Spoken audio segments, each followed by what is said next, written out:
Why is nothing freaking working? Come on.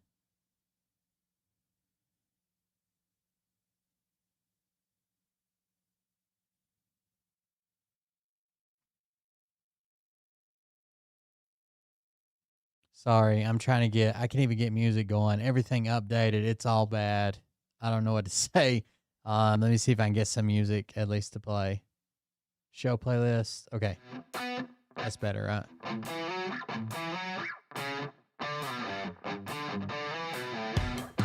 I only updated it because I wanted to get a game and I knew I was going to have to update the drivers. But man, if it didn't crash every freaking thing, that's why I'm late. I have no other excuse. It's my fault.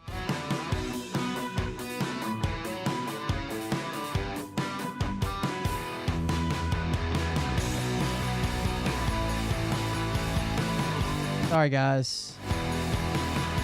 I've been trying for 2 hours to get the stream going, but we're finally here. Maybe. It's late and gay. So I can tell you how Liam did in Nashville.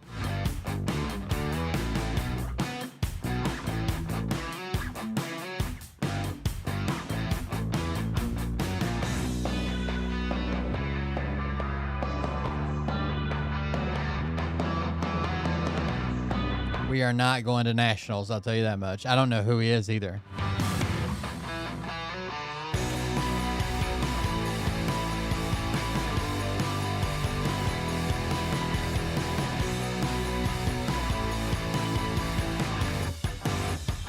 Honestly, I thought I was going to die driving home last night, but I made it eventually.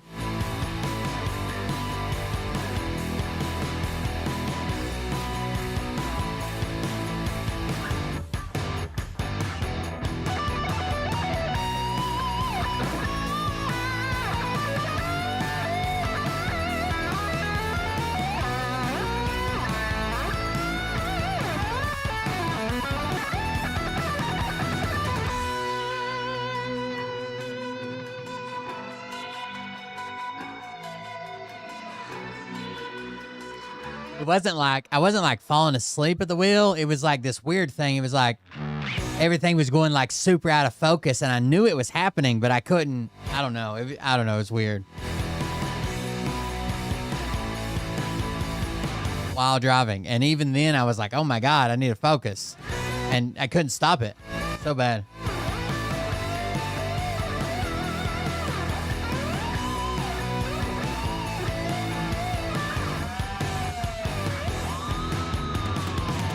We got home at like 2 a.m.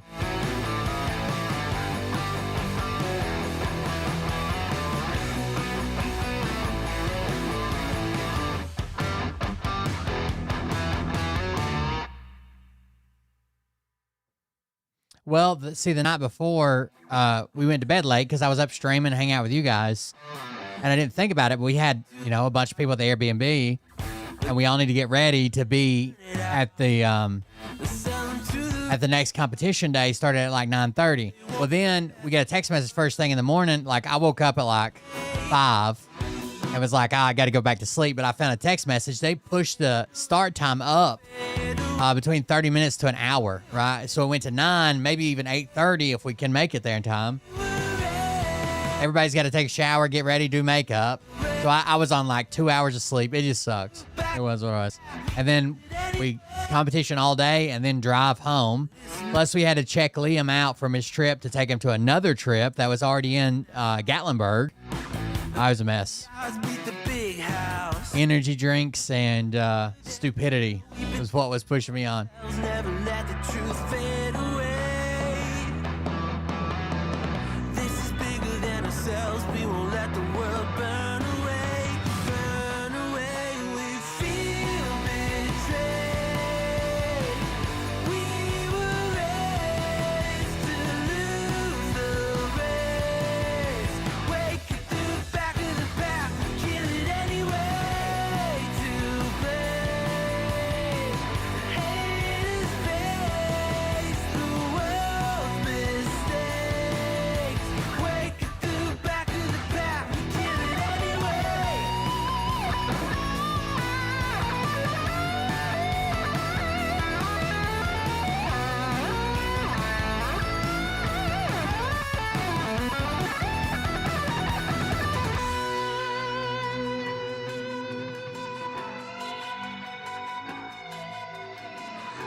But I can tell you this. Oh, shit. Sorry. Hold on. Douchebag happens to see this. I panicked. Forgot to stop the music. All right. Start Facebook up so we can let everybody know. We'll do that.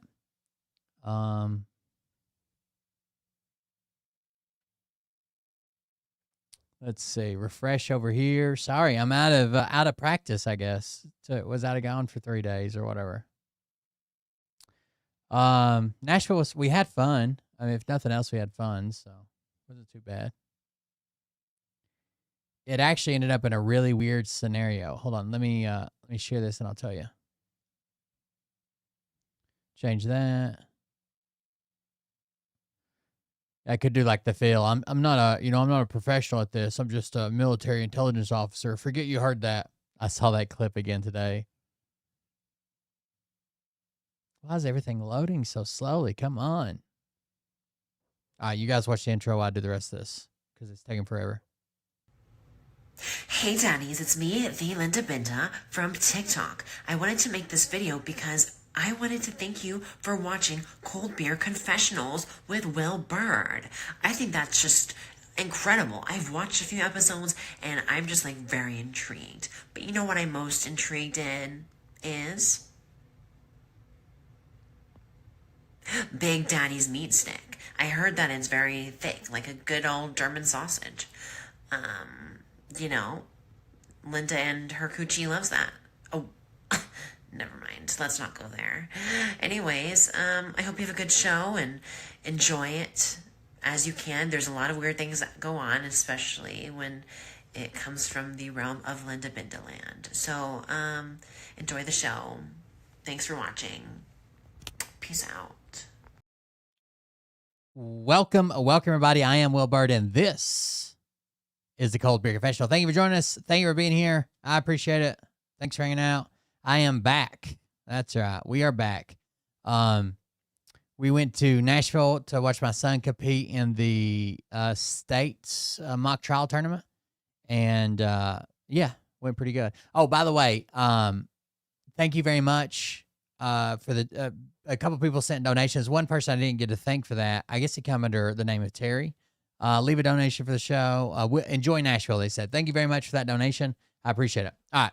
So we went to Nashville for the tournament. The first day went good. Liam competed. Everything went fine. Like, we had to watch his team's defense go first. Liam's on the prosecution. We watched the defense go first. Went well. Then Liam's tournament come up. Went well. Very crowded, very packed, like standing room only. There was a lot of people there to watch. Is in the Nashville courthouse. Yeah, everything went fine. We were allowed our phones, but we couldn't really use them in the courtroom. There's no recording, no videotaping, no pictures, nothing in the courtroom. You had to do that all outside. Anyways, first day went fine. The competition started late. It started at 3 p.m. We left there at like 10:30. Liam went to a dance and we went out to town, and I streamed some of that, right? Not the town part, but after we got back, I hung out with my niece and her friend and the rest of my family. We ate, whatever.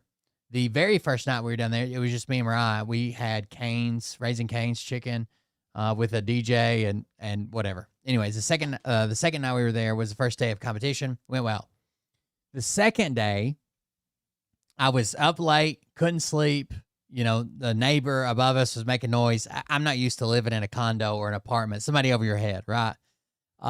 So couldn't sleep, came in, woke up, blah, blah, blah. Didn't get hardly any sleep. The competition that was supposed to start at 9:30 got pushed to 8:30 if you could make it. Plus, we got 7 people in the Airbnb or whatever that all need to get up and get ready. So I only ended up getting like a couple hours of sleep. Didn't feel well. That would have been Saturday day, okay? Didn't feel great. Hopped in the shower, went to the competition. A weird thing happened. So the first people that were supposed to compete on Saturday day would have been the defense. The defense part, there's a defense part of the team and a prosecution part of the team. Would have been the defense. Liam, again, is prosecution. So they went. In the scoring, something strange happened to where we were tied, and it wouldn't have helped if our prosecution would have went for their second round.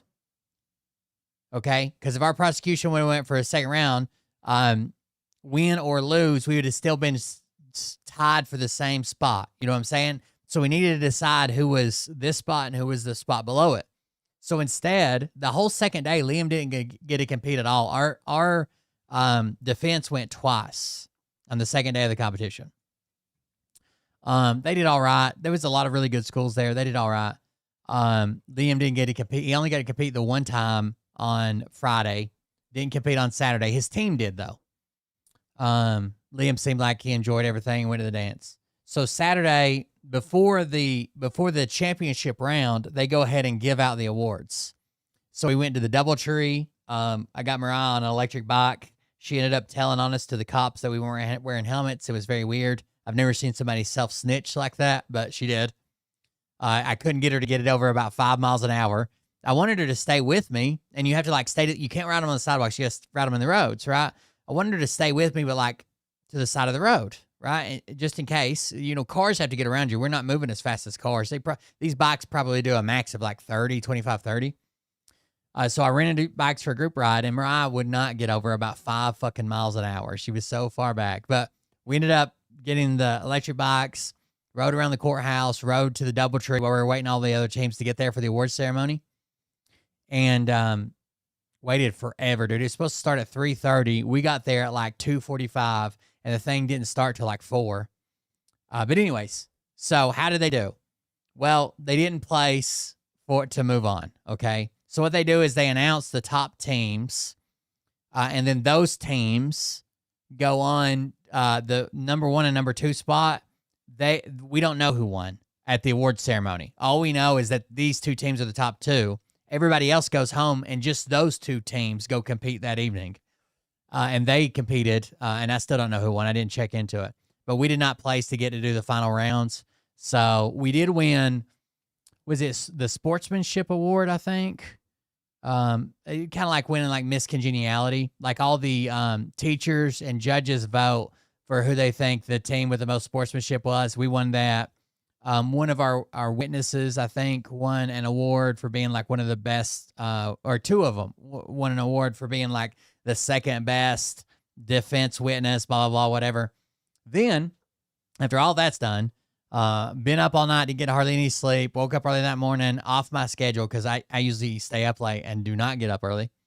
Off my schedule, all that. We have to wait for Liam and his team to celebrate and take pictures and all that. Then we have to go to the bus, get all of his luggage off and sign him out because he's on another trip right now. So I had to take him from Nashville in our car, me, Mariah, and Liam. I had to take him from Nashville to Gatlinburg because he's at the FFA state convention. So it is in Gatlinburg. I think it's the state convention. Maybe it's like regional or something. Yeah, I don't know. But either way, no, it's a state convention. It's going on in Gatlinburg. So I ended up taking him there. I didn't get him there from Nashville. I think when I got him there, it was like 11 p.m. We went and got gas, and Mariah got something to eat or whatever. I lost her inside of Bussy's for a while. Finally found her. Then we got back on the road, and I was fucking dying. I was so fucking tired. Like, new levels of tired. I wasn't like falling asleep at the wheel. What would happen is like, I would be driving, I would be staring at the road, and everything would just go out of focus, like real blurry, and then it would snap back in focus. And I knew it was happening. In my head, I was thinking, you're going to wreck. You're going to wreck. Fix it. But it would take a second for it all to come back. It was very bad, very stupid. I should have pulled over and slept, but I didn't. I did get about 30 minutes of sleep. They went in to eat Zaxby's, and I slept on the way before we got to Gatlinburg. I slept for like 30 minutes, but I was like on the final stretch. I was probably maybe 5-6 miles from the house, which is usually where all the accidents happen. And it was so weird. Like the road would go out of focus and it would snap back, and I would Mariah slept the whole way. I'd wake Mariah up and I'd be like, you gotta keep me awake. And she'd be like, oh, what? Down in the energy drinks. It was bad. But we ended up getting home at like after 2 a.m. is when we finally got home. I came in and just sat around for a little bit. Just thank God we didn't wreck and die. And then we went to bed. And today I got up about 10 a.m. I feel better now. But it was just crazy. Like I've been driving somewhere and like fell asleep driving, and you just like your head just pops up and suddenly you're awake. Like you just like nod out. This was not that. I was staring straight ahead, everything would go out of focus, and it was almost like I was losing depth perception. Like everything seemed like close and far away at the same time. It would go out of focus. And then I would know in my head, like, hey, you're fucking up. You're fucking up. You're going to crash and die. And then boom, it would snap back in. It was awful. Some type of fucking like Seroquel haunted dream. It was wild, but we made it home. So team didn't place in high enough to even be considered for nationals. And they won sportsmanship. Liam's on another trip right now. Mariah, after I left for the office today, she went and picked up Oliver and our cats. And that's where we're at right now. I'm back in the office. So there you go. Thank you for the support. Thanks for hanging out with me. Nashville was really fun. Mariah posted a bunch of pictures. I don't know if you guys saw them. Let's see. I can pull them up. Hold on.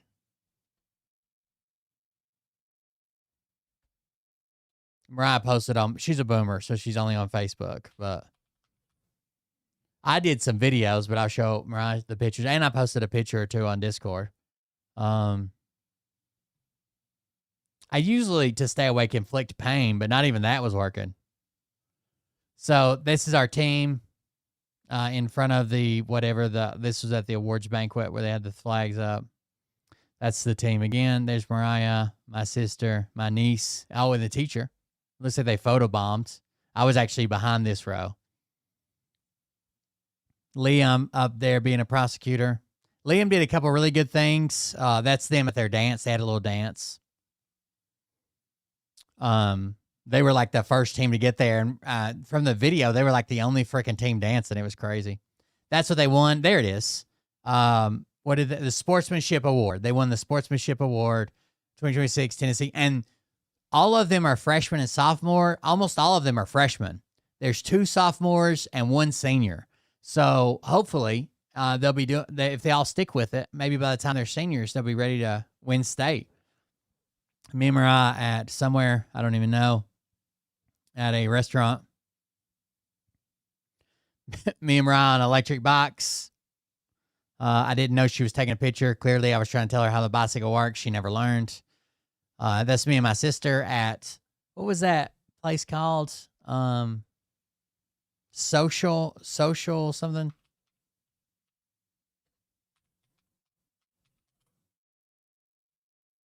Social Cantina, maybe. Social Cantina, Nashville.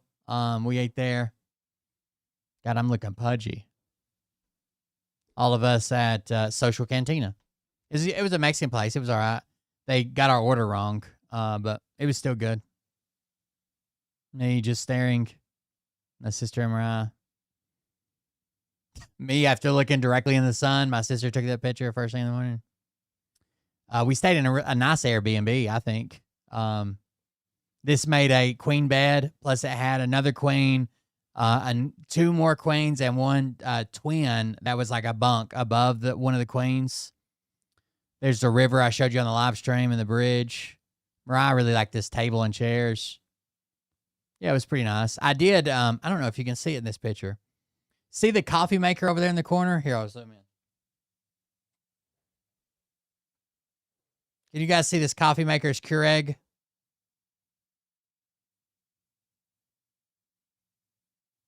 Well, beside the Keurig are these 2 little canisters. And they are like ceramic, but they look like they're tile. They look like a mosaic tile design is what they look like. I actually dropped the fucking lid to one of these and busted it everywhere. So I'm sure I'm going to be charged for that. I let the Airbnb host know. I let the host know, but they really didn't say anything about charging me, but I'm expecting a charge. The good thing is I found the tag on the bottom of it, and the set together was only $25, okay, from Hobby Lobby. So maybe I won't be charged that much. Oh, there's the bunk bed I was telling you. So there's a queen and a bunk above it. It's not bad. There is mine and Mariah's, the bed me and Mariah took. It's just a queen. And a little map of Nashville. This is actually, not a lot of people know this. Phil Godlewski told me this. This is actually a, this last image here.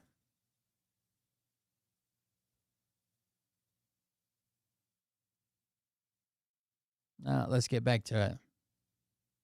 These are the underground tunnels in Nashville, okay? If you're wondering where they're harvesting the adrenochrome from, there's your answer.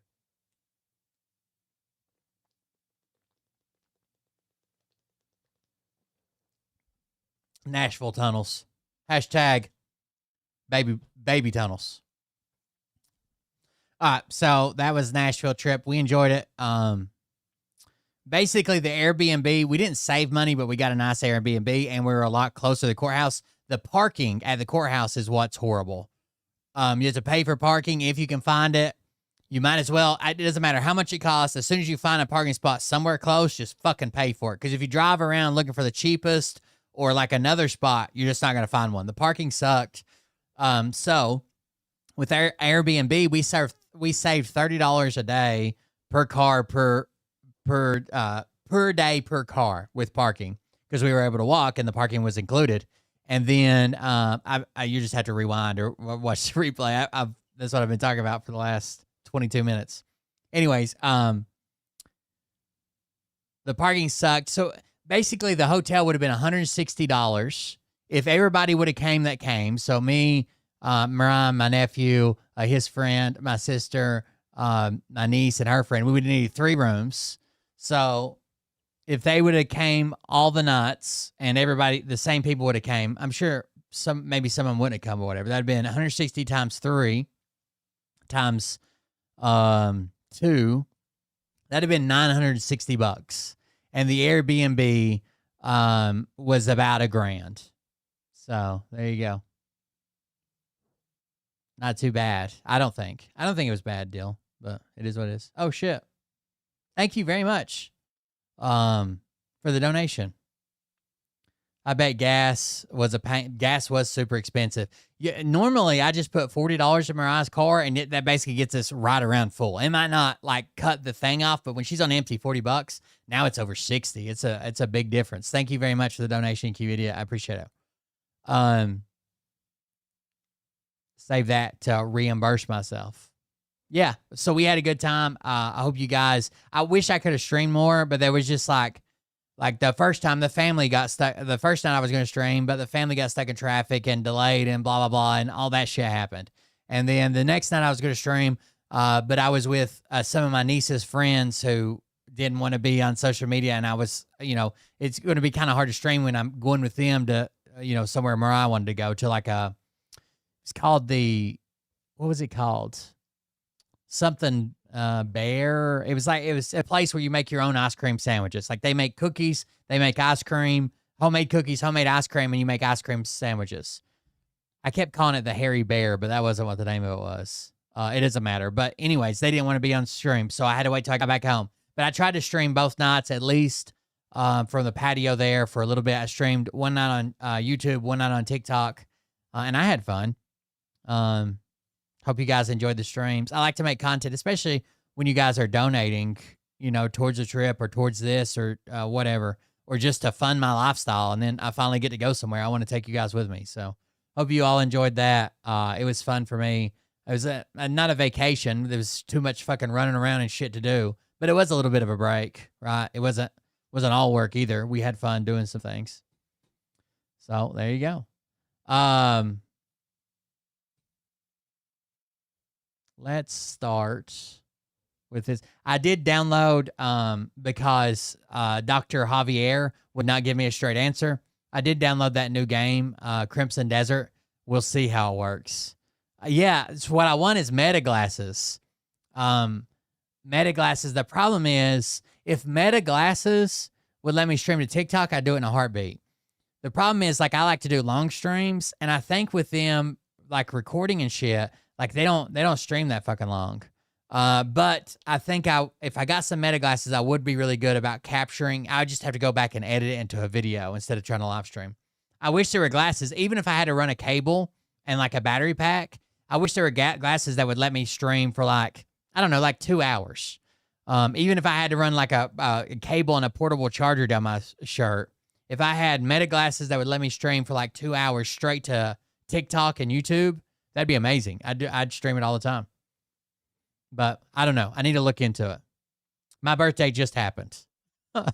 It's the day after Valentine's Day. It just happened in February. I don't mention it that much because my dad's birthday is the day after, and that's a real sad time. And then my mom's birthday is on St. Patty's Day. That's why I wasn't great with St. Patrick's Day. I know some of you guys are more into St. Patrick's Day than I am. I cancel it every year. Anyways, let's do this.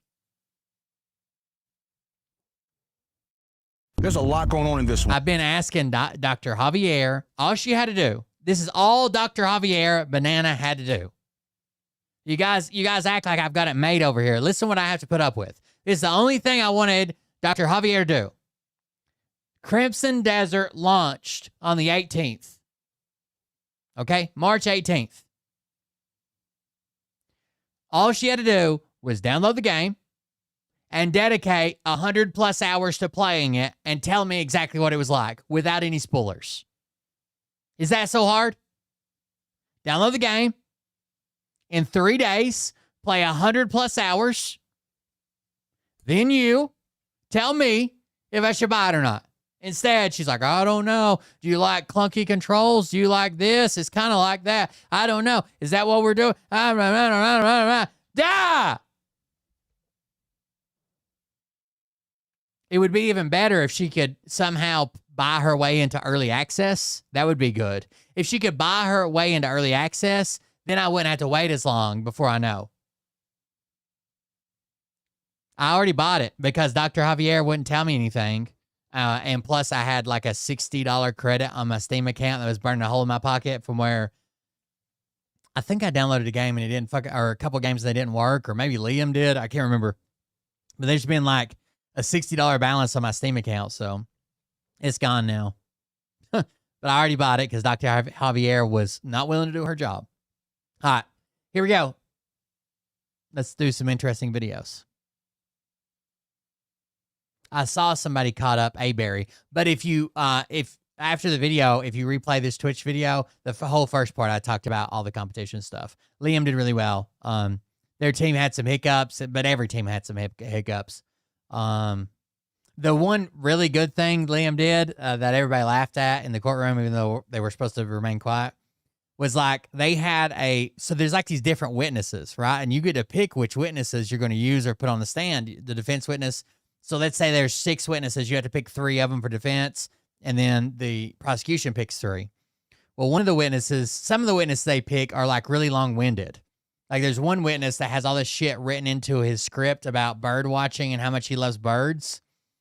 And if you're the prosecution, you don't want all this other extra shit coming in. You just want the answers and to kind of lay a case to like, this guy's the murderer. Liam did really good when this person playing a witness would get really long-winded and start talking about stuff that didn't matter. He would cut her off immediately and say, moving on now. Now moving on. It was very funny while she was trying to talk about college or something she was in. All right. Dr. Javier's video submission. This does not make up for failing me at Crimson Desert, but whatever. There's a lot going on in this one. Some loud, some subtle, but if you really listen to the words, the story starts telling itself. I'm not showing you my news!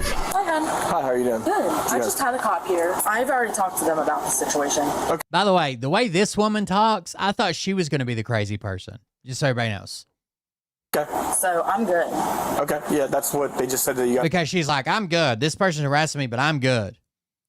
Then later on, she's like, you want to come in? I'm suing them for claiming this, that. I want to file charges against them because they say that I stole from them. Well, that's not illegal, so. Yeah, if I'm going to continue to be harassed by officers because of this girl, I'm going to file charges. Because it's wasting So she already starts, if I'm going to be harassed by officers for this girl. your time, and it's keeping me and my family up.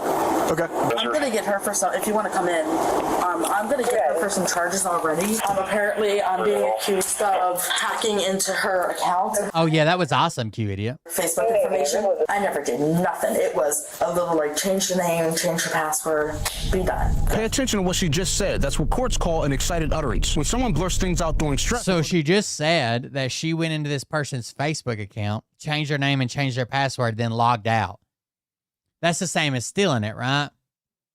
Right? Like, if you change the name, change the password, then logged out, they can't get in.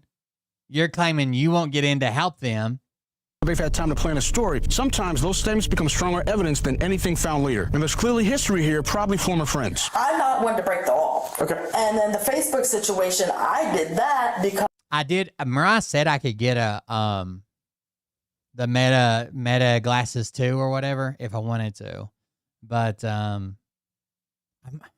think there's going to be something better, like right around the corner. I don't know. The technology's changing so fast. I don't know. It's hard for me to commit to one right now. Because I'm finding out that she's coming here to beat my ass. Now What? Her account. They're accusing me of having her nude pictures on my phone, which I never had any pictures of her on my phone. Okay. Accusing me of taking money, making accounts like Cash App, and ordering things off of Amazon. By the way, I will point out, this is what Ryan claims that all his haters are doing. So on and so forth on her stuff. That's never been done. I don't even know how to do that. They're saying that I'm using her social security number. Never had her social security number. I am 22 years old. How do I, in the right mind, have that sort of power? You know what I mean? Like, I'm not techie. I was just coming to make sure that you're okay. So. Oh, no, I'm not okay. I'm completely paranoid and I'm looking out the window. Okay, which I understand. But if anyone comes or anything like that, just give us a call. We're literally right there. Just give us a call. We'll show up and take care of whatever. The officer now heads back to the police station across the street. An hour later, the other half shows up to tell her side of the story. Hi. How's it going? Okay. So what's going on?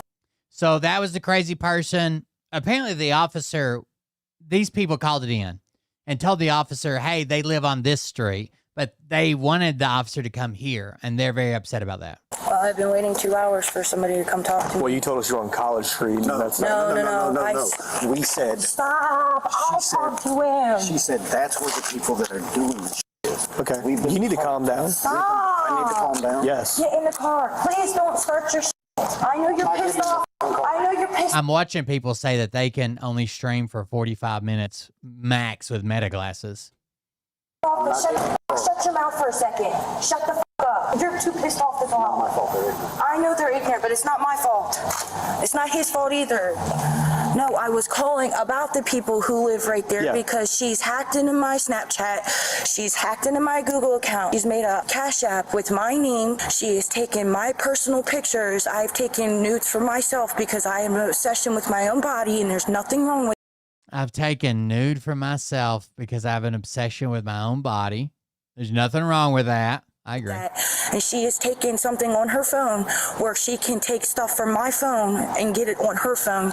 And she made a Meet Me app, and she's trying to send my inappropriate pictures to other people and pretending to be me and order stuff from Amazon under my name. She's got something on her phone that lets her know. And my friend, it was her boyfriend used to cheat on her, so I let her do her thing, and she found all this out for me, and she was sending me all. So the person she's saying that her boyfriend used to cheat on her, she's using that as pretext to say, like, she can look up stuff. She knows how to get to the bottom of stuff. She knows how to trace people. So she's saying, I have a friend, and because her boyfriend used to cheat on her, she's good at looking this up. And I had her look up this other girl, and she says she's hacked my phone, hacked my email. She sees everything I type on my phone. Basically, that she's got a mirrored phone, right? Like the way they do SIM swaps or whatever. She has everything on the phone. Plus, she can see passwords. And I think she's lying. This would be very involved to do, right? To see everything and keylog and everything on a phone. But still, she's convinced it's happening. All the information. Yeah, I'm not sure how any of that works, and I don't know how they would be able to mirror your phone for anything other than I they'd don't have to know, have your but passwords to everything. She hacked my. I don't know she how that's hacked my possible Google. because we She can't had even my get into it. email. Listen to what I'm saying. She had my email. You can hack somebody through their Listen to email what I'm with their fucking email. You're not listening to me. You're listening to what you think is right, which I understand. But Okay, I so have change all all this your proof. passwords. I have, and she's hacked into my phone. Really? She's into my phone. I can't get her out. She's actually physically on my phone. She can watch everything that I do, whoever the hell I text, and everything else. And that's all you can tell me to do? Yeah. I changed my and she's hacked onto my phone. So people. And she's throwing my away, and she's sending people my news, and she's got a Cash App. You want to see it? Clear back in the car, Kenny. Look, I'll show you. I don't give a shit. I don't want to see anything. No, you're gonna see it. I don't No, want you're gonna see it. So he's saying, I don't want to see your nudes. I don't want to see your nudes. Nope, I don't want to see your nudes. But she's not actually, she's trying to show him the screenshot of a fake Cash App, I guess. No, your badge, your little camera can see it. Look, I don't give a. I don't give a. you. I'm advising you, do not show me any pictures. What, because you don't want proof? You don't want proof? No, You don't want proof? I don't want to see any pictures of you inappropriate. No, I don't want to see. No, I'm not talking about inappropriate. I'm talking about the Cash App. Okay, I'm done. You guys have a good day. Piece of shit, I'm telling you. Listen, I was trying. Stop. Let me get your name and badge number. We're allowed to be upset. I'm 44. Guess Your what? job. No. I don't give a shit. Your job is to try and calm us You down are and yelling at stay. me and not letting me explain myself. Miss. Okay. Miss. I can't explain myself. I try to explain myself. I try to explain myself too. You're screaming at me. Because you're not listening. You guys have a good refuse day. to listen. You take it. Have a good day. Let me get your card, please. I don't have a card. I don't have a card. The officer deactivates his body Holy camera, but shit. is forced to reactivate it immediately as he tries to walk away. But these two people keep approaching him. It's your job to remain calm. Now you turn around. It's been on. So go ahead. You called me a bastard. Go ahead. It's your job Go ahead. to try and calm her down. No. Yes. Nope. Obviously, Yes, you don't because know the somebody law. hacked her Back to and school, you're saying bro. just change your shit. Have a good day. Right? You can't do Have nothing a good because day. they made a Cash App in my So you're saying name. just- My name, and I you're said, I'll telling handle me it you myself. can't do Go ahead. nothing, bro. Have a good day. No, you can't, since you can't. No, I tried to explain. You scream at me and won't let me talk. No, Have a you good day. think I'm trying to show you inappropriate dirty Maybe I should just wear a chest rig and a GoPro everywhere I go. Live streaming from it. I'm not showing you my fucking nudes, dummy. I'm showing you the fucking. So he's just trying to get out of the situations, right? That's it. He's like, I'm done. You're not going to yell at me. I was trying to explain it to you. And later on, he says, I was trying to tell you that there's a detective with a case on this already. If you think this is going on, you had to call him, get updates. But he says at one point, even we, the cops, can't see all that on your phone, right? We couldn't have an exact copy of your phone and see all your passwords, this, that, and that. We can't do that. So I very seriously doubt that some woman over here in the apartments is doing it.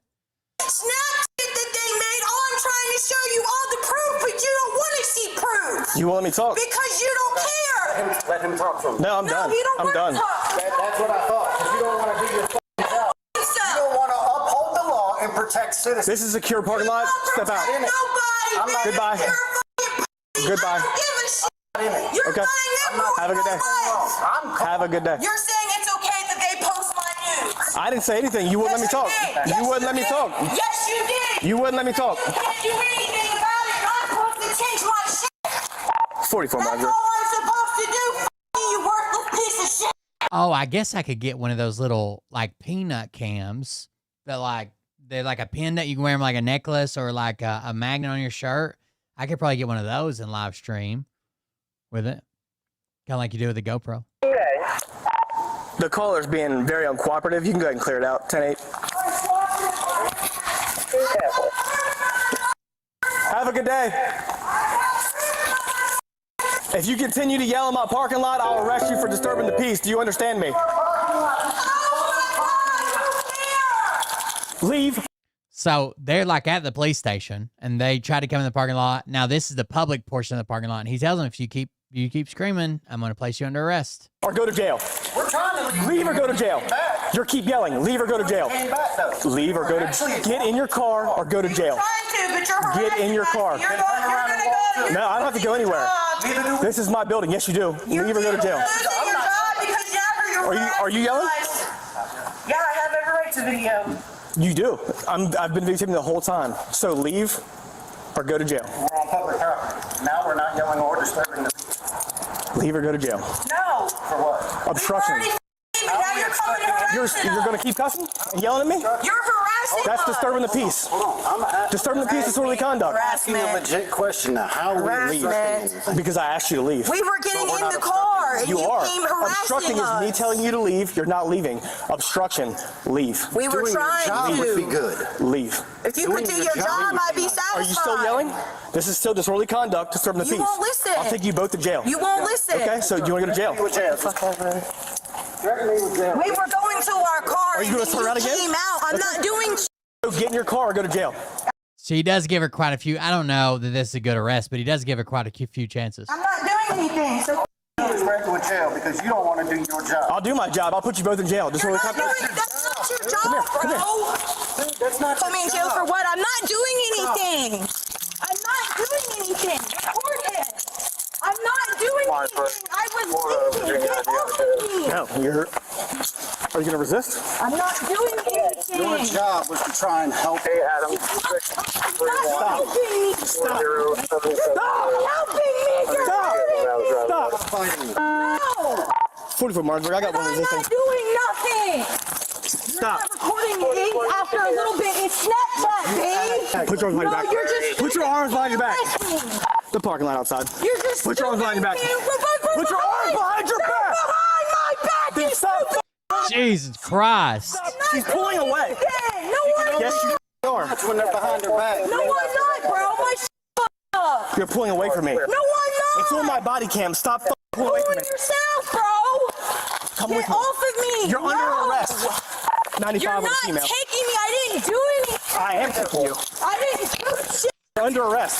Can you grab my phone, please? No, that's your phone. Still resisting. Baby, it's in my pocket. Come on. Baby. Negative. Because I said it. Get the fuck up. You're going to jail. Stop. I don't give a fuck. Touch my phone and I'll punch you. Okay. Give me your phone. No, her phone comes. All right, so she threw the phone on the ground. He said, nope, I'm taking the phone. We're keeping the phone. That's your phone. She throws it on the ground. He runs over and picks it up. No, it doesn't. Her phone comes with me. Piece of shit. Can I get another unit here, please? My phone now. I'm allowed to. It's his phone. It's in his name. And not let her release property. Is there anyone close to him? I'm not doing anything. Get the hell off of me. You're going to jail. You're I under didn't arrest. do anything. You're under arrest. I didn't do You're going anything. under arrest. Huh? You're under arrest. For what? As I said. For what? You didn't Obstruction. do Come here. How am I obstructing? There's Come here. nothing. It's her Come fault. here. She has to be able Come to here. use her property. Come here now. Dude, she has to. You're under arrest. Come here now. For what? Keep recording Obstruction. it, babe. How am I obstructing? I got her I got it. phone. Fine. I got you.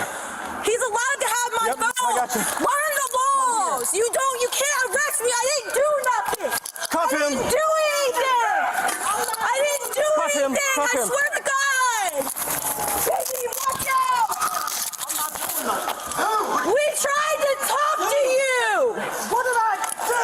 Really? No, get off of him. Jesus Christ. Get the f off of me. Everybody's going to jail. Do anything. Why can't he have my phone, bro? They're selling my news. Shut up. They're selling my news. Thank you. They're selling my nudes.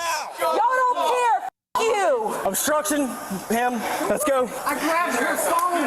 I told you to give it to me. You pulled it and ran away. You're under arrest. He grabbed it after I threw it on the ground. I told him not to. Well, I'm glad you guys don't care about people having my phone. Don't care. Pedophiles. All of you sick and twisted. We're secure. Stop. Stop pulling away. I told you from the I'm get-go. trying to walk with Quit you. pulling away. Quit I'm yelling. not. You guys are. You are. You guys are pulling me sideways. This way. You're hurting my shoulder. I got it. Please, can you let go? You're hurting me. now. You're hurting me. You're hurting me. You're hurting me, bro. Stop talking. Stop resisting that. I'm not. I'm coming with y'all. Stop Wow. Damn. You don't need to be abusive. That's not your powers. Talking. Get the f off of me, you f***ing slime ball. Stop. You. Stop. Sit down. You. You want my news. You want these people to have my news, so f you. Y'all care about my news being sold to them. Shut up. You. Turn the around. I hate Stop you. talking. You. You're a f***ing liar telling them I did something when I didn't do shit. I tried to talk to you like an adult. By cussing and at me. you lied. Go in there. You f***ing lied. Take care of your day. You f***ing liar. Hey, man. Yeah. We'll take care of it. You're good. Appreciate it. Thank you, guys. Can I talk to you? Yes. I'm good for him. Give me a minute.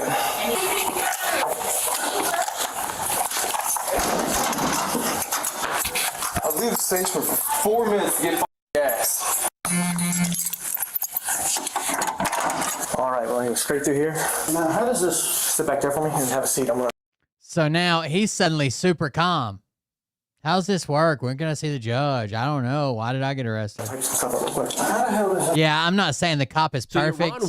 And especially when someone says, why am I being arrested? And he's like, because I said so. That fucking pisses me off. But they were kind of dicks too. Everybody sucks. I'm not. I'm coming with y'all. Stop pushing. Damn. You don't need to be abusive. That's not your power. Stop talking. Get the fuck off of me, you fucking slime ball. Stop. You. Stop. Sorry, I clicked off of it, but we're going back. Stand up. You want my news. You want these people to have my news, so you. Y'all care about my news being sold to them. Shut up! You. Turn the around. I hate Stop you. talking. You. You're a fucking liar telling them I did something when I didn't do shit. I tried to talk to you like an adult. By cussing and at you me. lied. Go in there. You fucking lied. You're okay. You fucking liar. Hey, man. Yeah. We'll take care of it. You're good. Appreciate it. Thank you, guys. Can I talk to you again? I'm good for him. Give me a minute. I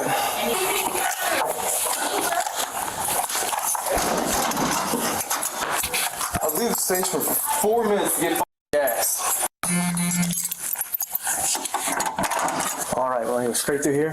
Now, how does this, Sit back there for me and have a seat. I'm going to type some stuff up real quick. how the hell does this work? Because I know every place is different. Because tomorrow's Sunday. There should be a magistrate, from what I understand, should be coming in. Like, they come in every day. It didn't take me long to calm down. Like, I was just upset because we were there for ever. The prior shift, he's the one handling the investigation. So I was trying to explain to you guys, any questions, you can contact Pew and he'll be able to give you more information. When we say something, she went berserk. Crazy, though. Yeah. And like I told you, don't touch the phone, just don't touch it. I didn't think picking it up would get me arrested, though. I didn't want to arrest you. I was arresting her because she wouldn't stop yelling. When we arrest someone, their property immediately comes with us. That's why I said, don't touch it. I'm going to grab it and bring it. I mean, I'd have given it to you. Yeah, well, I asked you and you said no. Well, yeah, because you were dealing with her. I'm not going to give it to you and risk you dropping it or risk her doing something and completely breaking it. That was my thought process. My phone now. And not let her release property. If you'd have just let her get arrested, you'd have been good. Because I wasn't planning on arresting you at that time. I mean, it's a misdemeanor. Everybody learns from this, hopefully. Hopefully she learns. The male suspect, Gary, was charged with obstructing an officer. While he pleaded not guilty at first, he later took a plea deal, pleading guilty in exchange for being given no sentence. However, he was ordered to pay $179.19 in court costs. The female, Anna Rose, was charged with obstructing, 2 counts of felony battery on law enforcement, and disorderly conduct. While she pleaded not guilty at first, she also later took a plea deal, pleading guilty to 1 count of battery on law enforcement and disorderly conduct in exchange for the other battery on law enforcement charge and the obstructing charge to be dismissed. She was sentenced to 30 days of home confinement. They both took plea deals. Identity theft rarely starts with your social security number. It starts with your email, because once someone has your email, they reset passwords, then accounts, then it gets to your money. Officer first talks to the woman inside the house. She says, I had her Facebook information, change the name, change the password, be done. Then adds she got into the account because she thought the other woman wanted to fight her. Then the officer meets the reporting woman in the parking lot, but the case never gets investigated because the encounter turns emotional fast. Yelling, profanity, and refusing to listen. So the arrest doesn't happen because of Facebook, it happens because of behavior. The officer loses patience pretty quick, but that's what compassion fatigue looks like, and it's not just in policing. EMS, nurses, dispatchers, and even customer service. Remember, constant conflict eventually shortens your fuse. Damn it. All right, now this is the video I accidentally clicked on. We are going to watch it. So the Iran war is... They both took plea deals to plead it down. Basically, all he got was a fine, and she got a couple lesser charges. So the Iran war is reaching a critical phase. President Trump just drew a red line with the Iranian regime. Open the strait, or we start taking out your power grid. And Iran... There are ways to strike power plants that are not war crimes.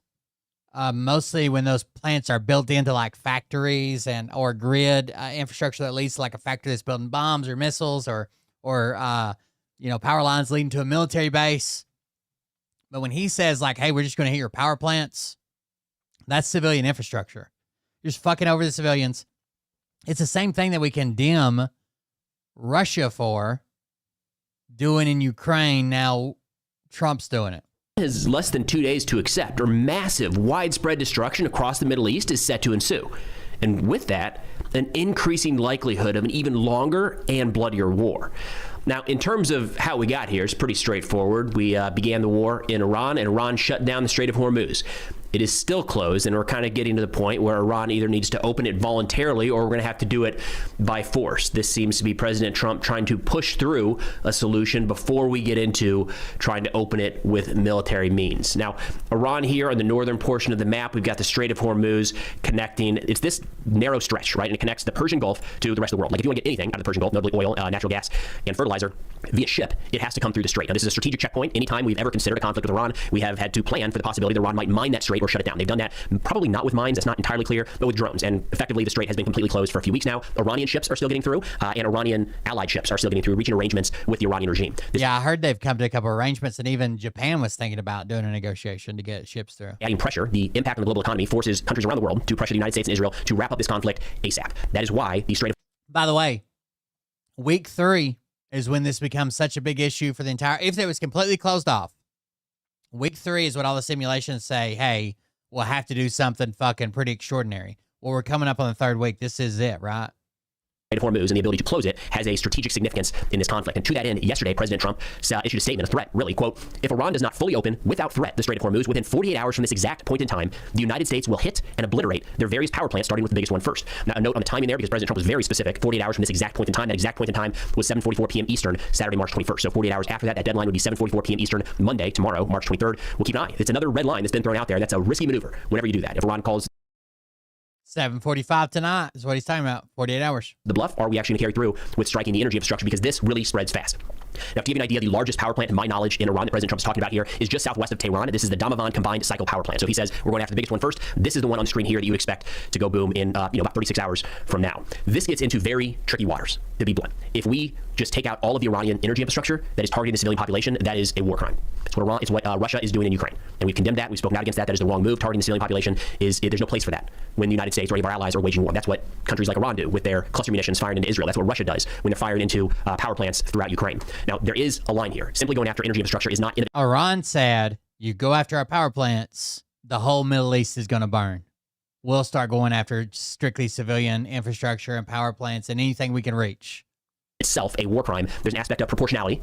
So if we go after specific power plants that are, say, providing electricity to a missile manufacturing facility, or say the IRGC headquarters, and we're able to take a military objective offline, that is feasible. But if we just remove, again, to take it to the extreme, all of the energy infrastructure in Iran, that would be tantamount to a war crime, because it is targeting the entirety of the civilian population. So we'll see which direction this goes. But as expected, there's already been quite a bit of public pushback saying, wait a minute, do you know what you just threatened? There's no indication from what I have been able to tell that this specific power plant, the Damavand Combined Center, is entirely linked to military mechanisms. So there's a large part of that is keeping the power on in Tehran and surrounding areas that, of course, is made up mostly of civilians. This could get pretty tricky fast. And it's not just what the United States does here, but it's the response as well. So the Iranian regime has already put out a note following this threat. The Speaker of the Iranian parliament said immediately after power stations and infrastructure in Iran are attacked, critical infrastructure and energy and oil infrastructure throughout the region will be considered legitimate targets and will be irreversibly destroyed. Oil prices will be higher for a long time. Now, something we're going to talk about in today's video is the means and the desire to carry out some of these attacks. So is it an empty threat? And then does Iran actually want to carry this out? And to that end, we have an assessment here from Dennis Citrowicz, apologies for the pronunciation there, from the Atlantic Council, who said, quote, Iran will not reopen the Strait of Hormuz. That's not going to happen.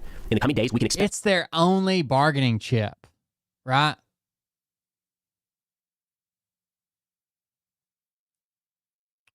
Imagine like someone took Donald Trump, a foreign country, the Russians, took Donald Trump hostage. And then when we go to negotiate, they're like, okay, give up Donald Trump and then we'll talk to you. Like that's the only thing that you have. Tehran to threaten to set the Gulf on fire, especially if the U.S. strikes critical infrastructure. Check. That already happened. So, I mean, he put this assessment out like an hour later. Iran was saying, yeah, that's exactly what we're going to do. He said at the same time, such a strike would likely accelerate the Houthis' entry into the conflict. You know what? Let's go back to the map here real quick, because this is interesting at this point that the Houthis have not stepped in. But this would be, I mean, talk about spiraling out of control. Again, big picture on the map here. We've got the Persian Gulf in the middle of the screen. Iran has effectively shut this down through closing the Strait of Hormuz. The other access point here that's viable is the Bab el-Mandeb Strait. So if you go across Saudi Arabia and across Yemen, you end up down here. And again, you can see a very narrow passageway. This is the area that the Houthis have at times pretty well shut down. They have not entered this conflict. If they choose to do so, all of a sudden, you've got these, getting a little further here, you've got these major checkpoints completely sealed off. And again, as we've seen with Iran in the Strait of Hormuz, it does not take continual nonstop bombardment of the strait. It takes the threat, could do real damage, and then just one munition, unmanned surface vessel, missile, or drone flying by, not necessarily even impacting a commercial vessel, and all of a sudden we've got two major choke points in the Middle East are closed off. So Dennis's concern here is if the United States goes after Iranian energy infrastructure, the Houthis are set to enter the conflict, and that would just add even more headaches, to say the least. He says such rhetoric will not shift Iran's position. Instead, it forces the president to choose, talking about President Trump, escalate and follow through, risking broader war, or back down and further erode U.S. deterrence. I have never advocated for red lines. We've seen a couple of these already in this conflict. It just boxes us in. And yes, this is a bad move. Setting a red line. Then what happens when the 48 hours expires? Either we get more drawn into this conflict, or he looks like a bitch and just doesn't say anything about it. You know what I mean? Like, there's no good option with this red line. You can tell somebody, like, I instructed them immediately, or we'll do this. But to put a date or time stamp on it, you're just fucking yourself when you go to negotiate or take further action. Indication that Iran is going to open the strait in the next 48 hours. This is kind of their one lever of strategic importance that they have. They cannot stand toe-to-toe with the U.S. or Israeli military. They have such an advantage with the strait. It's hard to imagine that sometime in the next 36 hours they're going to reverse course and say, you know what, actually, let's just get back to talks, because that didn't go well for them the last few times. Then this wraps up by saying, quote, if the United States wants the strait reopened, it will have to either use force or pursue regime change. There is no third option. Now, again, looking at the means and desire of Iran being able to carry out these strikes, we know that they have the desire to go after energy and oil infrastructure across the region because they've already done that. They've now threatened again that if we go after their energy infrastructure, they will return the favor. So we have to put a check in that box of desire. Means they continue to show the ability to effectively strike targets throughout the region. And as we mentioned in previous videos, they do continue in most cases to go after soft targets. That is the Iranian strategy. They're not trying to eliminate the U.S. military in the region. They're trying to make this too cost prohibitive for the United States to continue. It's going after energy infrastructure, going after civilian locations, getting the pressure increased on the United States and our allies throughout the Gulf. Just yesterday, to this end, we saw a significant Iranian strike in Israel. The BBC said more than 160 people have been injured, some seriously, in Iranian missile strikes on 2 southern Israeli towns close to a nuclear facility. Israeli emergency officials saying. We have some footage that I'll play here showing the aftermath of these impacts. It was massive, direct impact from this missile. They say Iranian state TV earlier said the strikes were in response to an attack on Iran's Natanz nuclear facility on Saturday. Israeli correspondent Manny Fabian said the missiles that hit Dimona and Arad carried conventional warheads with hundreds of kilograms of explosives. Air defenses had engaged both projectiles, but the interceptors failed to knock them down. Again, munitions do get through. It happens. Air defense is never 100%. Iran. Well, 7:45 Eastern, but yeah. Is saying that there's more to this than just a few interceptors missing. The Speaker of the Iranian parliament said, quote, if the Israeli regime is unable to intercept the missiles in the highly secured areas of Dimona, then operationally this is a sign of entering a new phase of the fighting. The skies of Israel are unprotected. As a result, it seems that the time has come to implement the following plans that were prepared in advance. I would take that with a grain of salt. We're prone to exaggerate in all of these regards. One missile getting through or 2 missiles getting through is not all of a sudden an indication that Israel has no more interceptors. Same as when munitions get through some of the Gulf states, sometimes interceptors just miss. But it is notable that a relatively secure area, more than just a random portion of the country, 2 missiles get through in quick succession. It would not be surprising if Iran tries to seize upon this opportunity. We see continued strikes in that or other sensitive areas in the coming days. And we also saw just yesterday Iran carry out their longest range strike so far. They went after the Diego Garcia airfield, joint U.S.-UK military base in the middle of the Indian Ocean. According to the Wall Street Journal, they fired 2 intermediate range ballistic missiles. They say, according to U.S. officials, neither of the missiles hit the base, but the move marked Iran's first operational use of IRBMs and a significant attempt to reach far beyond the Middle East and threaten U.S. interests. I'm going to put my yeah, technically it's today Eastern time because it's 12:32, but yes, Monday, 7:45 p.m. Eastern. Here that I saw circulating showing the estimated range of this munition, and there's a couple different. No, I think he'll put troops on the ground. I think he'll blow the fuck out of the far side of the strait and then try to insert troops there to hold maybe, I don't know, miles inside this strait area. Different theories as so here's a couple things that you don't know that's going on in the background. So like the very famous Army hospital in Germany that you go to when you get blown up by an IED or mortar fire or whatever, stop taking any civilian. So typically when we're not in the middle of a war, they see civilians. They have banned civilian treatment, preparing for a mass casualty event. The blood on hand and blood banks and blood drives that are going up is up 600% for U.S. military members, for storage for U.S. military. The 82nd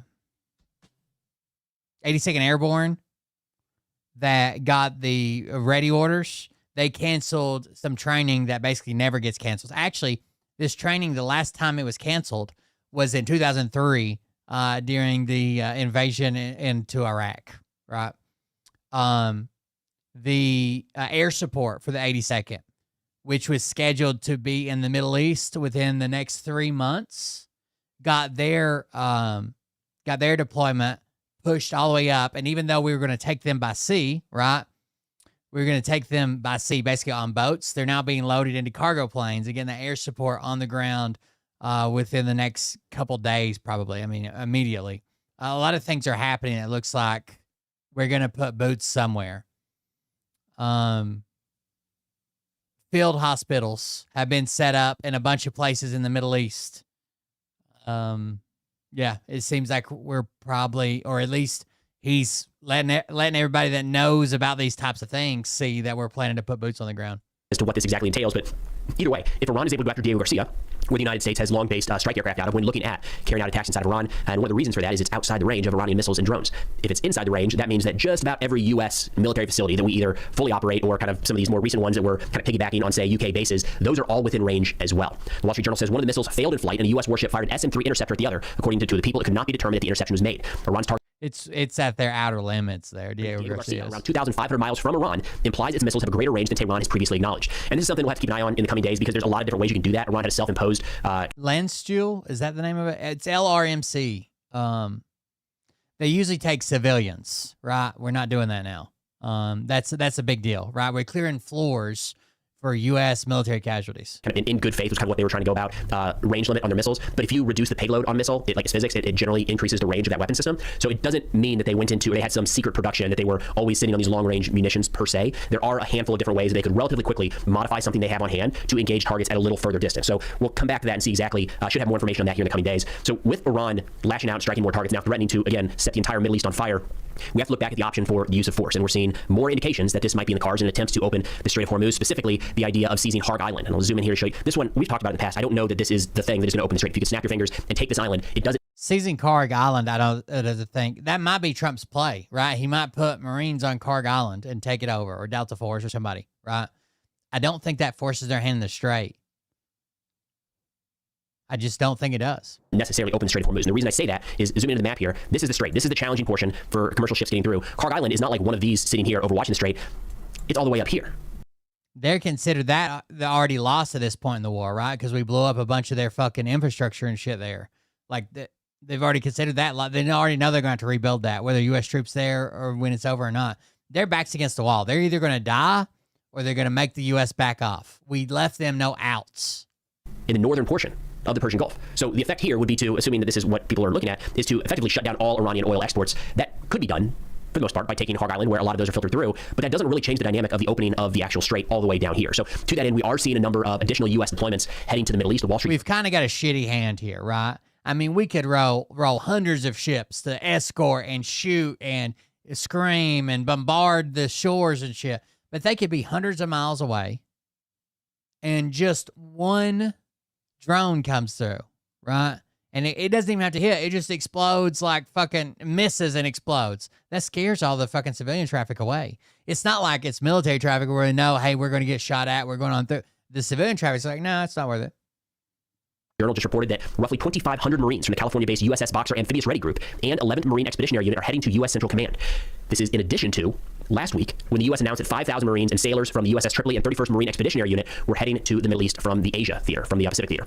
Now, in terms of their arrival, the Tripoli should be there soon, sometime as early as, the next 5 to 7 days, potentially, is when the Tripoli could arrive in region. The Boxer just departed San Diego on the 18th, so they're expected to arrive in theater sometime around mid to late April. Neither one of those on their own, even combined, would be enough to mount a significant amphibious operation that is designed to hold territory for the long term. But we are seeing, along with the threats, and more and more talk about the U.S. I mean, I guess if we could get there and hold enough ground to build some type of air defense, I don't know.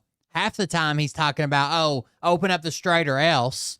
And then the other half of the time, he's saying, we destroyed Iran. They're dead. They're gone.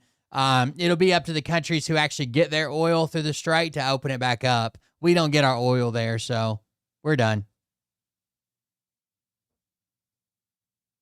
Here's the post I'm talking about. This is from March 20th at 5:13 p.m. We're getting very close to meeting our objectives as we consider winding down our great military efforts in the Middle East with respect to the terrorist regime of Iran. 1. Completely degrading Iranian missile capability, launchers, and everything else pertinent to them. 2. Destroying Iran's defense industrial base. 3. Eliminating their Navy and Air Force, including anti-aircraft weaponry. 4. Never allowing Iran to get even close to nuclear capability, and always being in a position where the USA can quickly and powerfully react to such situations should it take place. 5. Protecting at the highest level our Middle Eastern allies, including Israel, Saudi Arabia, Qatar, the United Arab Emirates, Bahrain, Kuwait, and others. Now, that's all fine. He's saying it's almost over, right? We're winding down, even though he just made this threat against them. But then he says, the Hormuz Strait will have to be guarded and policed as necessary by other nations who use it. The United States does not. If asked, we will help these countries if their Hormuz efforts, but it shouldn't be necessary once Iran's threat is eradicated. Importantly, it will be an easy military operation for them. Thank you for your attention to this matter, President Donald J. Trump. So he puts out an ultimatum on them and says, you got 48 hours or else. Then he says, well, we're done. We're winding down. But if your country gets oil from through the strait, then you better fix this. We're not going to. We don't need it. I mean, we might help, but it'd be easy. It would be easy if you guys fix it. If you guys fix it, it'll be super easy. Go ahead. He also made a post, something about, oh, here it is.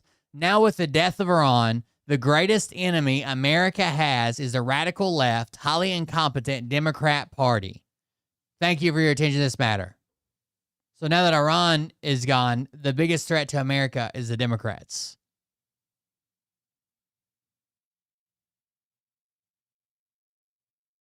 He's insane.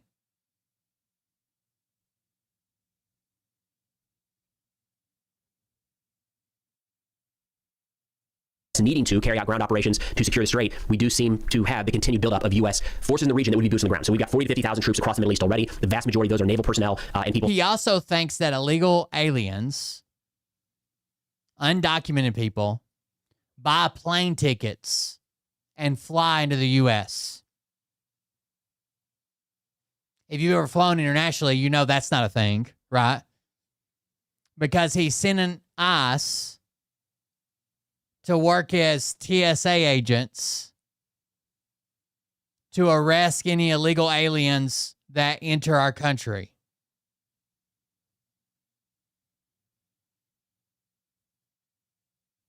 Supporting the air power dynamic of this fight. There's not a lot of ground troops right now. I would rather see them there. Fuck, send them to all the goddamn airports. Who cares? Good luck. Troops moving into the region, albeit relatively low numbers. Now, in terms of the taking of Harg Island, we've actually got a bit of an Iranian response here. This is published in Tasnim Media, so an Iranian news outlet, where they quoted a military source saying around the U.S. threats to Harg Island, quote, if the U.S. carries out its threats regarding the military aggression on Harg Island, it will definitely face a response that is unprecedented compared to the surprises of the last 21 days of war.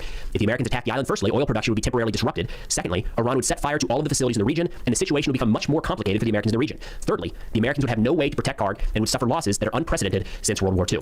So, I mean, I feel like we blinked, and there's a bunch of different ways this is looking to escalate pretty quickly. I think we have to take the Iranians at their word that they're going to set fire to the Middle East because they have already started to do that. The shutting down of the strait was bordering on economic suicide, and they did that right away. Then they started going after their Gulf Don't do it. in the region very quickly. The idea that they wouldn't expand that, I think, would be foolish. So, in all likelihood, if the United States hits that energy infrastructure, my prediction is that it does not open the strait. Iran does not make that determination, but they do follow through with the strikes across the region.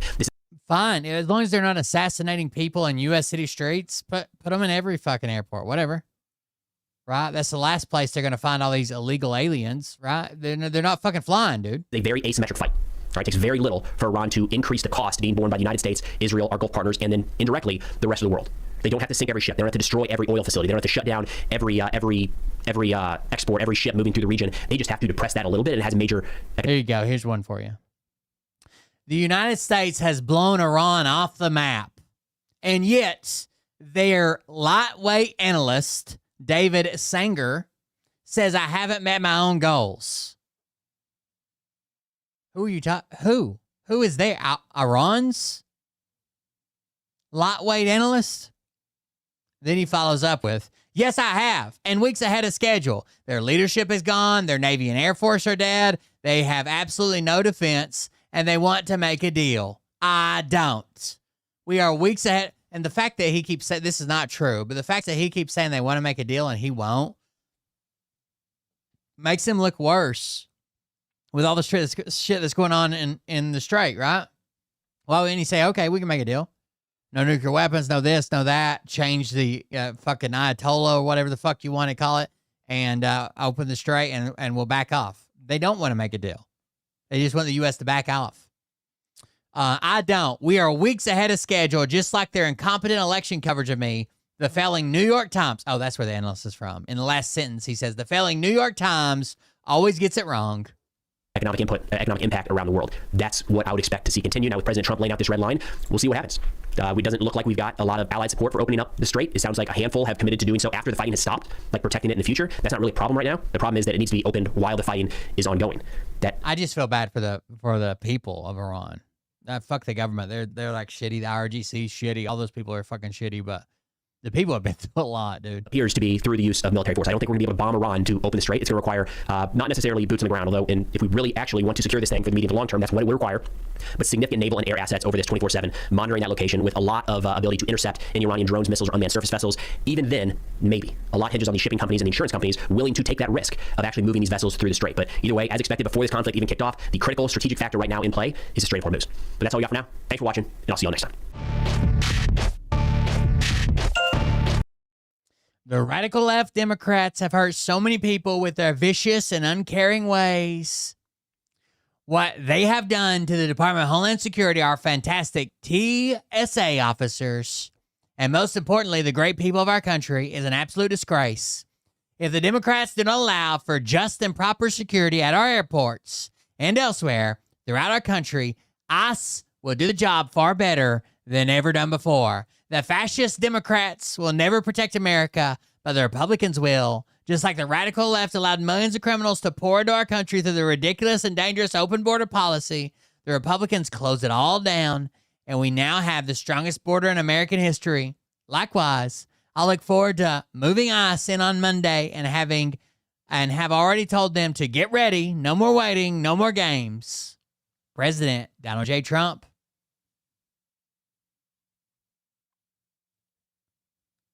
This is the one where he threatens it, and everybody's like, do it, bro. If the radical left Democrats don't immediately sign an agreement to let our country, in particular our airports, be free and safe again, I will move our brilliant and patriotic ICE agents to the airports, where they will do security like no one has ever seen before, including the immediate arrest of all illegal immigrants who have come into our country, with heavy emphasis on those from Somalia, who have totally destroyed, with the approval of the corrupt governor, attorney general, and congresswoman Ilhan Omar, the once great state of Minnesota. I look forward to seeing ICE in action at our airports. Make America great again, President Donald J. Trump. Like, okay, do that. Like, get them off the streets. Go. We're good.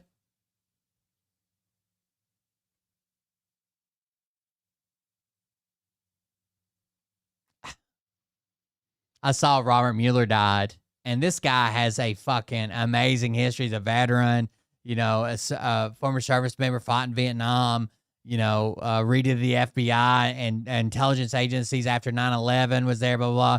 And he's like, Robert Mueller just died. Good. I'm glad he's dead. He can no longer hurt innocent people. Oh, they asked, you guys know the mom and dad from The Necessary Conversation?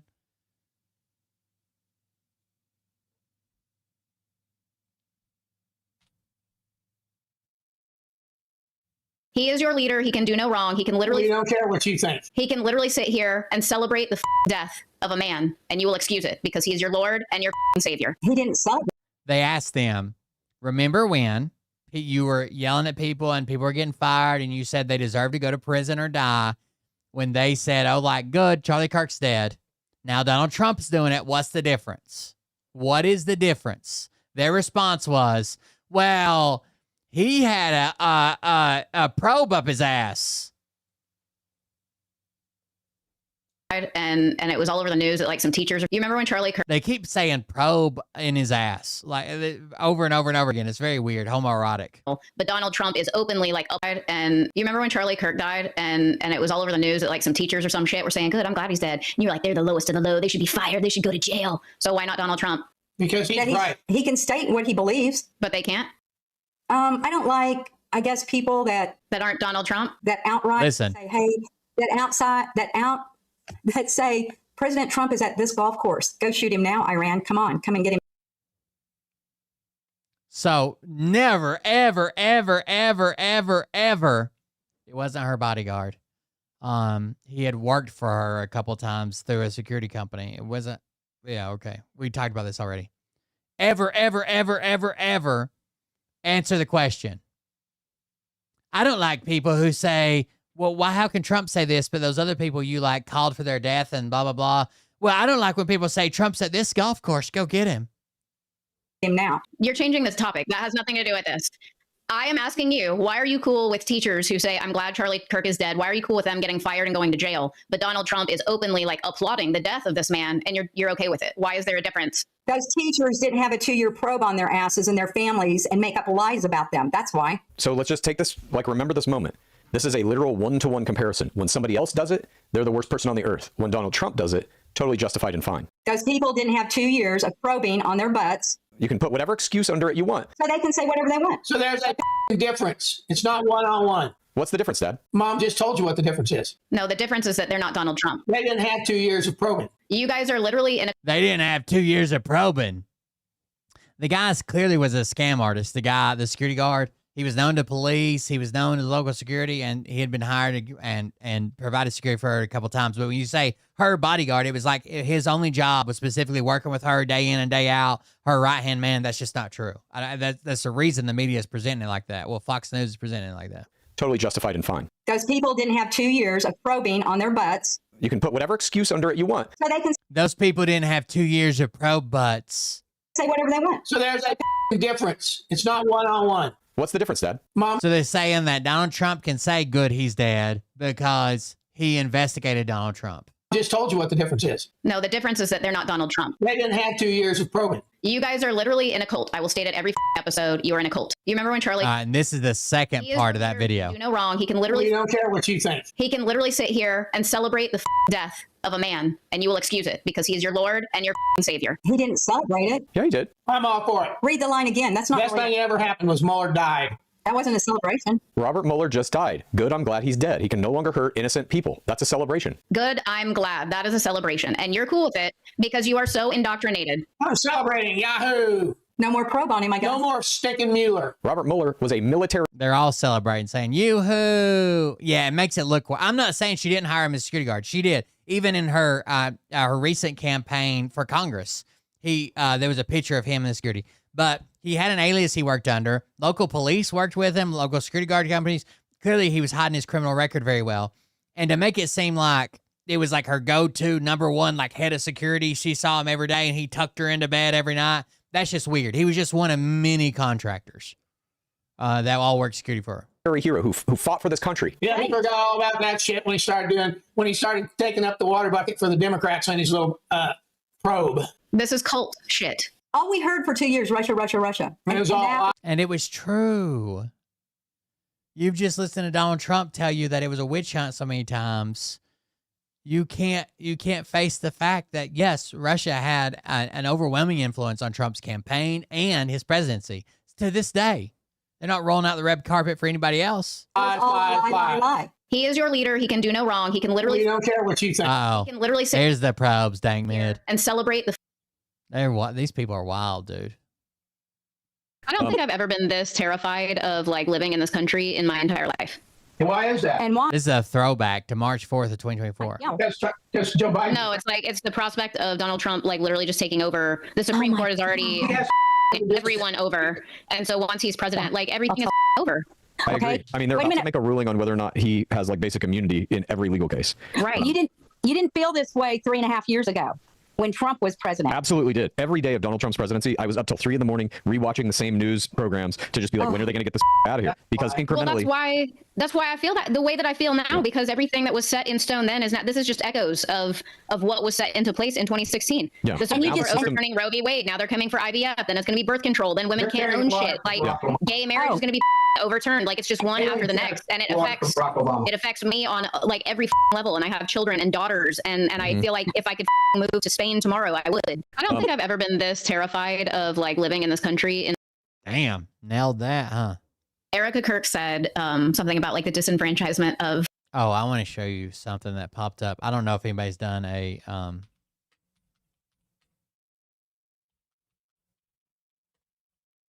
video on it yet, but this popped up as a news story that Erica Kirk is on the board to redo the syllabus and the training and the teaching materials for the U.S. Air Force Academy, and it's going to be a Christian Bible-based learning thing for the Air Force Academy.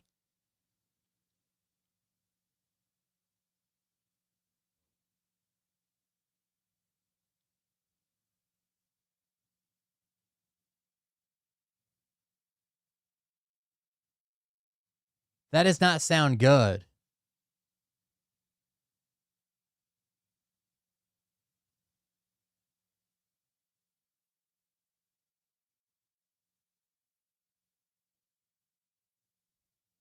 You guys, this is crazy. We beat Candace. I don't know who this is, but I grabbed going it. to beat around the bush right now. This is probably our biggest story yet. So over the weekend, Erica Kirk was just given a position with the U.S. military in leadership that will help oversee one of the most elite military academies in the country. So the obvious question is why? Why Erica Kirk? Why now? And why is somebody with zero military background suddenly in an important leadership role connected to the oversight of future U.S. military leadership? Because here's what it says. I don't know who this is covering. It's just one I click on. The Academy's Oversight Board records show leaders dismantling DEI to align with Trump directives. Critics warn the military is becoming a Christian nationalist Praetorian Guard. I'm not sure if I said that right. United States Air Force Academy Oversight Board show leaders dismantling diversity programs and reviewing curriculum as the board embraces what critics call a concerning ideological turn towards Christian nationalism and prepares to seat conservative activist Erica Kirk. The communications revealed in December 2025 meeting minutes, reviewed by The Intercept, came as the administration has employed religious rhetoric in its military policies. Amid the U.S. and Israel's war on Iran, some service members and political supporters have framed the war in religious terms, including describing it as part of God's divine plan. Other federal agencies have also openly embraced white nationalist rhetoric and imagery, including a Department of Homeland Security recruitment post that used neo-Nazi associated anthem days after the fatal ICE shooting of Renee Good in Minneapolis.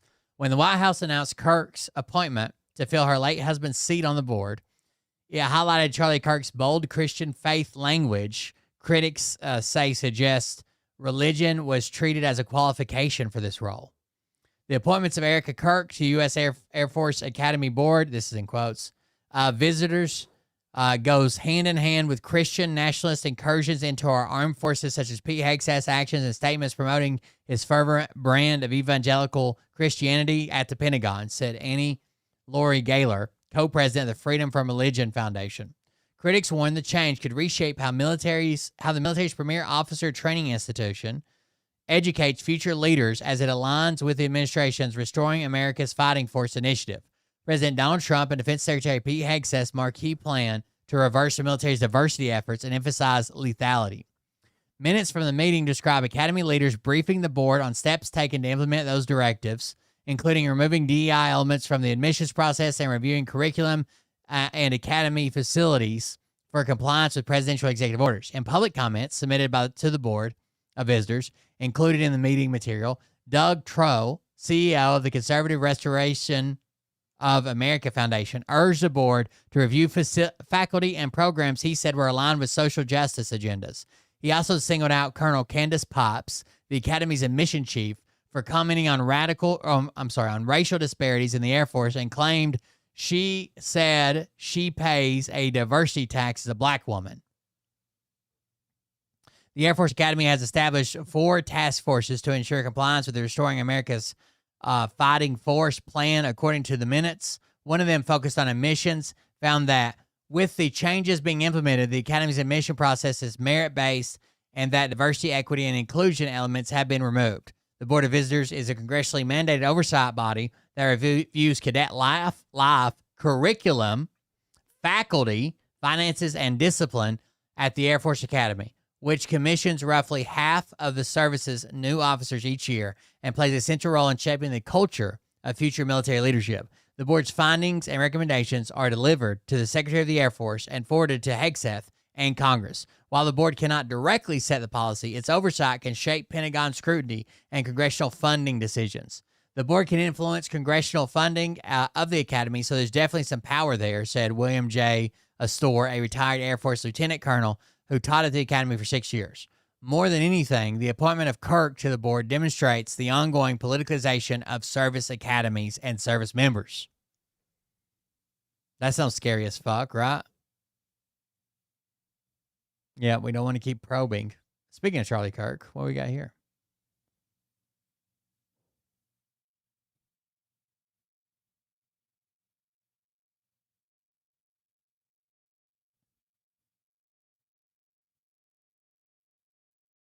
Wow, that did not zoom in right, did it?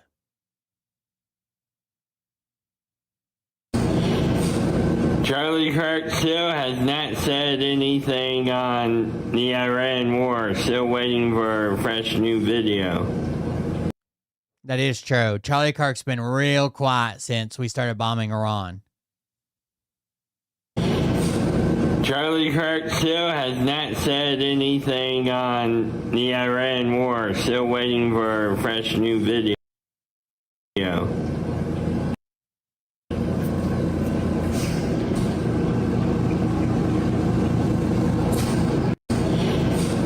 Charlie Kirk. The last thing I heard him say was just some broken gargling of, like, I don't know if he's brushing his teeth or something. Some garbled transmission of some sort. Look at these fucking losers. Fucking idiots, dude. Triple Trump and retarded motherfuckers. I did vote for Mr. Business was booming, like Texas. I don't know if you guys have heard, but Texas is booming. Business was booming, then ICE came to town. Mr. Trump. Deporting the criminals is a great policy. These foundations are poured, ready to go, and we can't even start the construction on them. But we voted for the American dream, and unfortunately, right now, we're not seeing that. For months, federal agents have been sweeping up workers at construction sites in South Texas. ICE has raided us anywhere between 10 to 15 times throughout different subdivisions. Now, work sites across the Rio Grande Valley have ground to a halt. And that's got some Trump supporters in this midterm battleground changing their minds. These people would just show up to our job sites with no warrants, taking all our workers, even the workers with proper documentation. Many who work in the construction industry here told us they largely rely on immigrant workers, some of whom are undocumented. DHS did not respond to the Times request for comment, but in a previous statement, it said these raids protect the nation's workforce. I've supported Mr. Trump in every election that he's been a part of. We just never thought that this would come and affect us in the construction industry, but most importantly, affect our economy here in South Texas. We are seeing a reduction of almost the 60% for volume on the residential No, surely not. Side of our business. We applied for bankruptcy in December. We saw a drop in sales of about $5.3 million. For 40 years, we had never laid anybody off. And until this happened, we were forced to. And beyond construction, local businesses say fear is keeping shoppers at home. And there's been a lot of loss of I don't believe it. because of that. It killed us this year. Construction is one of the main pillars to the economy here. Everybody's hurting. In the Rio Grande Valley, two of President Trump's top priorities, the economy and mass deportation, are colliding as ICE raids upend the construction industry. And at a parade along the U.S.-Mexico border, Democrats are trying to capitalize on voters' frustration. The economic implications are huge. People who voted for Trump are no longer doing it because they can't afford to do it anymore. For decades, the Rio Grande Valley, where more than 80% of the population is Latino, reliably voted for Democrats. Then in 2024, voters here swung further toward President Trump than almost anywhere else in the country. You know, I think Democrats stopped showing up here. They took this community for granted, and so when Republican politicians showed up and made big promises, people took a chance. A year later, we're seeing those promises weren't kept. So we were going to build 196 apartments here in a year, but because of all the ICE raids and all the enforcements that we've been seeing, it's going to take us 3 years now to go ahead and finish this development. County property records show these slowdowns have spread throughout the industry as banks that lend to home builders report fewer transactions. We were seeing certain banks that did that kind of lending suddenly have much slower activity. Those numbers were declining of about 30 to 40%. We weren't sure why exactly, and I started asking some of these lenders, what is going on? We found out that they were struggling to keep their people on the jobs because of ICE. In In February, Mark Crazy. requested a meeting with ICE through his congressional representatives. He went to Washington, D.C. with a few other builders and pleaded with them to ease up on job sites in South Texas. It basically told us that if a construction site is not fenced in, it's considered public property, and that's why they don't have to show a warrant. So we started fencing in all our properties. He said that after the meeting, ICE activity at job sites did decline, but the damage had already been done. I hope they realize that this is really, really affecting us, and it's affecting the way that we feel. Trump's making housing cheaper, though. I wouldn't worry about it. I did vote for Mr. Trump. Fucking idiots, dude. What do they think was going to happen? Oh, he just said he's going to go after criminals, so duh.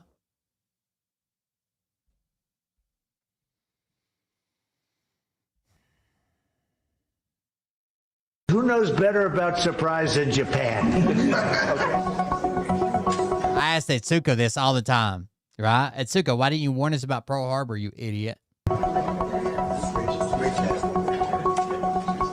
Why didn't you tell U.S. allies in Europe and Asia, like Japan, about the war before attacking Iran? Well, one thing, you don't want to signal too much. You know, when we go in, we went in very hard, and we didn't tell anybody about it because we wanted surprise. Who knows better about surprise than Japan? Okay? Why didn't you tell me about Pearl Harbor? Okay?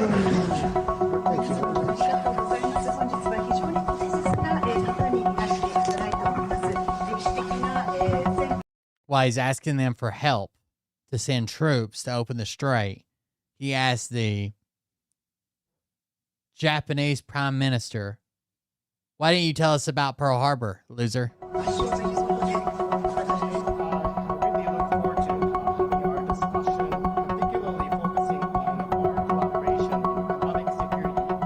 Do you intend to potentially put U.S. troops or more troops in the region? No, I'm not putting troops anywhere. If I were, I certainly wouldn't tell you. I hate to make this excursion, but we're going to have to do it. I wanted to put out that fire.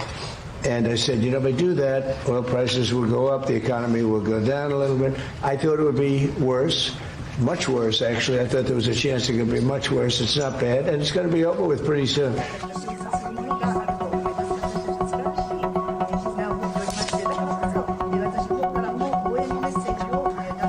He's insane, dude. I don't know what to tell you. He's insane. War is almost over. They have 48 hours or else we'll destroy all of their power plants. Also, we're winding down. Good luck to the other countries that are still there. Why is the Pentagon going to ask Congress for an additional $200 billion? Well, we're asking for a lot of reasons beyond even what we're talking about in Iran. This is a very... We're going to ask Congress for more money. So we're in very good shape, but we want to be in the best shape we've ever been in. We want to be sure, and it's a... Oh, shit, I missed that last little part. Hold on. Who knows better about surprise than Japan?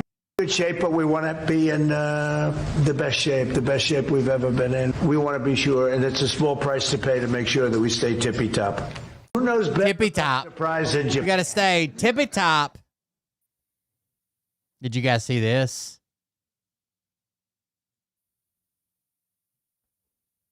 A British correspondent for RT. Yeah, and admit it. It literally hits right behind it. That's insane.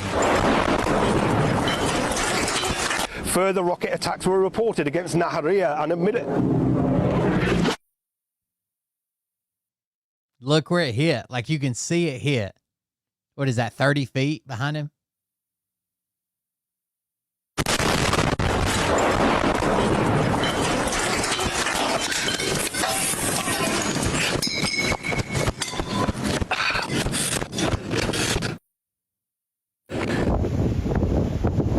They messed up their brown.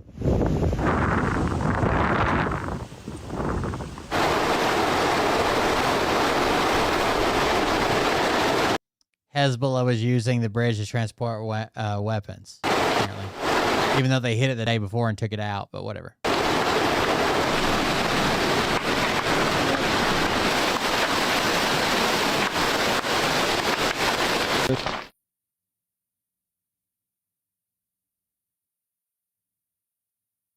It was from a jet that had the ability to see what was going on the ridge. 100%. That was a crazy video, dude. Also, we're starving out Cuba currently.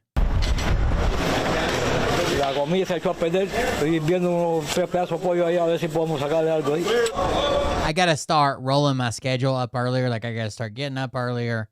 Not super early, but I'm probably gonna be getting up at like 9 or 10 in the morning. So that means the show's gonna roll earlier and probably try to end by midnight. It's already 1 a.m. here, and I know I got a late start, but I'm gonna stop it there, hour and a half or so. Thank you guys for supporting us. Thank you for being here. Thanks for hanging with me while I went to Nashville. I had a lot of fun. Mariah had fun. I'm sure you can tell by the way she was on the live streams. She was on both of them. Seemed that she was enjoying herself. Tomorrow, maybe I can try to go live before 10, hopefully closer to 9. But I got to get an earlier start and an earlier finish so I can start getting up early. I got a lot of work at the campground to do now. It's warming up, and it seems like winter has broke. Next couple of days of rain, but then it seems like we're going to have some pretty good weather. Seems like my air conditioner on the fucking camper's messed up. I gotta fix it somehow. Either way, thank you guys for joining us. Thank you for being here. Thanks for hanging out with me. I appreciate it. Hope you guys have enjoyed it. And if you have, support the show. You can do it at the link that the mods keep dropping, the Just Quick Tools link or the Buy Me a Coffee link. Make sure to leave your message or your name or something so I can thank you live on air when I come back. You can support anytime, but I'll thank you on the next show that I do. You guys have a good night. We'll see you on the next one. Love you. See you. Bye.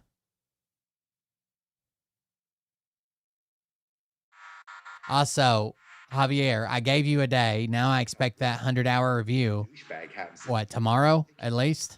You don't have the fork and balls to call out. The desert isn't going to make it sans crimson all by itself, okay? Tell them exactly who they are and tell them the rest of the world who they are. You don't have the fork and balls. You don't have the balls. Okay, Scott. Here we go. I think I started some shit. Listen off, it's about to get lit. Get the place in the best, you know that stage is set. You better buckle up, cause you ain't seen none yet. Here we go, I think I started some shit. Listen off, it's about to get lit. Get the place in the best, you know that stage. I swear, you're so mean to me, dude. Cause you ain't seen. I try to be nice. I try to give you a job. Well, listen. You know, it keeps you young, keeps your mind healthy. And you treat me like this. Y'all need Jesus. I'm putting you in a home. All these false fucking prophets who profit off of gossip. Worshipping drums, cocking, begging for a throat deposit. Swinging fucking meat hammers like fool in a thong. He's strapped to the shaft, eating his chest like he's King Kong. Starving for attention, I'ma make your gut burst. I'll be your huckleberry, I can quench that thirst. I've got an ingrown fingernail I'm basically doing surgery on here. Trump in a dress, fucking Flynn on his desk. A retard in a vest, climbing up 5G towers. Cause you told him if he did, he'd get fucking superpowers. Here we go, I think I started some shit. Piss them off, it's about to get lit. Get the place in the best, you know that stage is set. You better buckle up, cause you ain't seen none yet. Here we go, I think I started. This is fucked up, Dr. J. Piss them off, it's about. Legend agrees with me. Get the place in the best, you know that stage is set. You better buckle up, cause you ain't seen none yet. I used to find clues too when I was high on shrooms. I found myself a tunnel that led to Jason Q's bedroom. Open his closet, I found some of his meat rockets. I strapped them to my shoes and then I flew through the roof.